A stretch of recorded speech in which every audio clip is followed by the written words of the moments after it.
আমন্ত্রণ এসএটিভি প্রবাস সংবাদের সঙ্গে আছি আমি শারমিন ফেরদৌস। শুরুতেই শিরোনাম।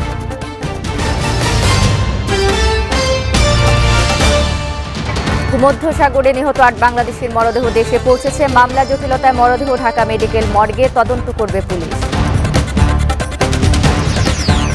২১% বেশি প্রবৃদ্ধিতে এপ্রিলের রেমিটেন্সের রেকর্ড। ২ বছরের তুলনায় প্রবাসী আয় $2 বিলিয়ন বেশি, কেন্দ্রীয় ব্যাংকের তথ্য।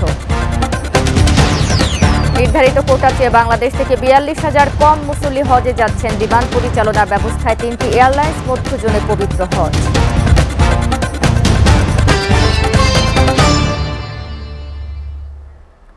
লিবিয়া থেকে ইতালি যাওয়ার পথে ভূমধ্যসাগরে নিহত ৮ বাংলাদেশের মরদেহ দেশে পৌঁছেছে। বৃহস্পতিবার দুপুরে তিউনিসিয়া থেকে উড়োজাহাজে করে তাদের মরদেহ হজরত শাহজালাল আন্তর্জাতিক বিমানবন্দরে আনা হয়।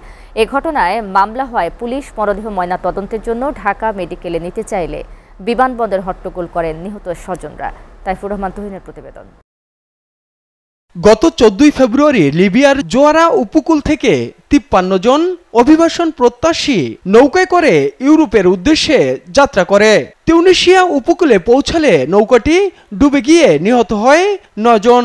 এর মধ্যে 8 জনই বাংলাদেশি আর অন্য একজন পাকিস্তানের নাগরিক। দীর্ঘ প্রক্রিয়া শেষে 8 জনের মরদেহ পৌঁছায় ঢাকার হজরত শাহজালাল আন্তর্জাতিক বিমানবন্দরে। মরদেহ বুঝে নিতে সেখানে অপেক্ষায় থাকে স্বজনরা।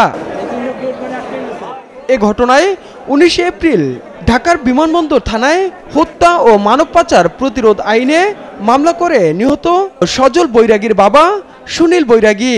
ফলে ময়নাতদন্ত ছাড়া মরদেহ হস্তান্তরে বাধা দেয় পুলিশ। এ সময় মরদেহগুলো ময়না তদন্ত ছাড়াই বুঝিয়ে দেওয়ার দাবিতে বিমানবন্দরে হট্টগোল করে নিহতদের স্বজনরা।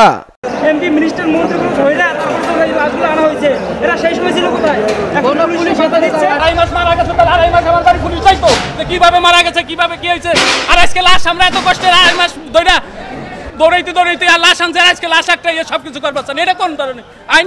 2-3 ঘন্টায় এই লাশ তো নষ্ট হয়ে যাইতেছে। আমরা ফ্রিজিং গাড়ি করছি। ঢাকা মহানগর পুলিশের উত্তরা বিভাগের অতিরিক্ত উপকমিশনার তৌহিদুল ইসলাম বলেন, আইনি প্রক্রিয়া শেষে মরদেহগুলো পরিবারের কাছে হস্তান্তর করা হবে। যেহেতু এটি হত্যা মামলা এবং এই 8 জনের নাম উল্লেখপূর্বক যে এই মামলাটি হয়েছে, সুতরাং আমাদের এখানে একজন ম্যাজিস্ট্রেটের নেতৃত্বে এটি সুরতহাল করে তারপরে লাস্ট হস্তান্তর আমাদের করা, এটি প্রক্রিয়া। পরে ময়নাতদন্তের জন্য মরদেহগুলো নিয়ে যাওয়া হয় ঢাকা মেডিকেল কলেজের মর্গে।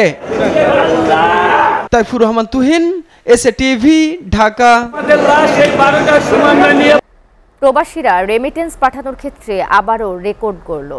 একক মাস হিসেবে এপ্রিলে প্রবৃদ্ধি হয়েছে 21% বেশি। এছাড়া গত 2 বছরের তুলনায় এবার প্রবাসী আয় অন্তত $2 বিলিয়ন বেশি পেয়েছে কেন্দ্রীয় ব্যাংক।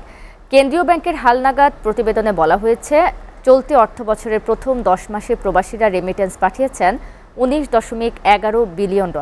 গত 2022-23 অর্থ বছরে একই সময় তারা পাঠিয়েছিলেন $17.57 বিলিয়ন। এছাড়া গত 2021-22 অর্থ বছরের একই সময়ে পাঠিয়েছিলেন $17.30 বিলিয়ন। কেন্দ্রীয় ব্যাংকের হিসেবে 10 মাসে প্রবাসী আয়ে প্রবৃদ্ধি হয়েছে 8.8%। একক মাস হিসেবে এপ্রিলে প্রবৃদ্ধি হয়েছে 21%-এর বেশি। গত বছরের এপ্রিল মাসের তুলনায় চলতি বছরের এপ্রিলে প্রবাসীরা 21.3% বেশি রেমিটেন্স পাঠিয়েছেন। এবারে নির্ধারিত কোটার চেয়ে ৪২,০০০ কম মুসল্লি বাংলাদেশ থেকে হজে যাচ্ছেন।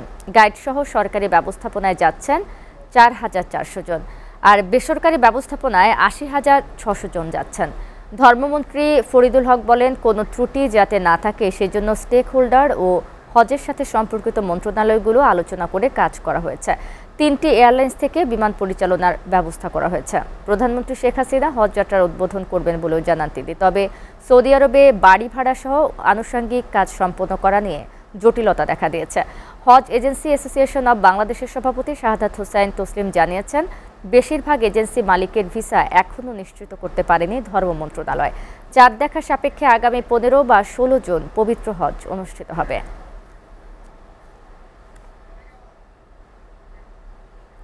এসএটিভির প্রবাস সংবাদ একটা বিরতি নিচ্ছে, ফিরছে কিছুক্ষণ পর। সাথে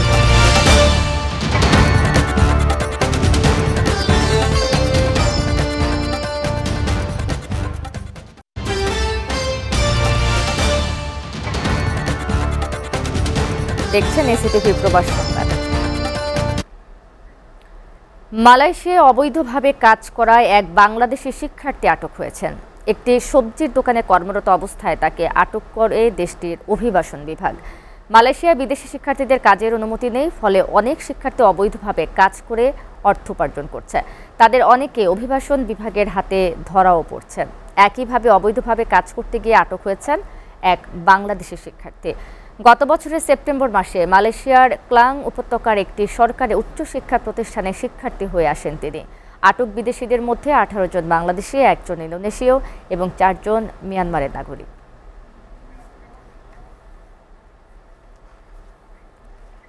এসিটিভির প্রবাস সংবাদ শেষ করার আগে শিরোনামগুলো জানিয়ে দেব আরও একবার।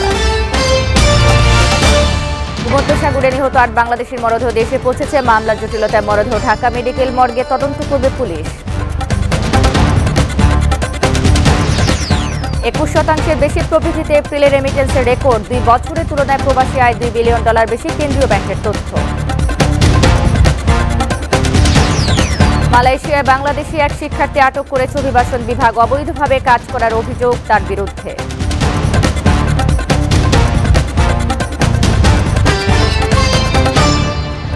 এই ছিল এসিটিভির প্রবাস সংবাদ। এসিটিভির সবশেষ সংবাদ যাতে ভিজিট করুন www.actv.tv। ধন্যবাদ এতক্ষণ সঙ্গে থাকার জন্য।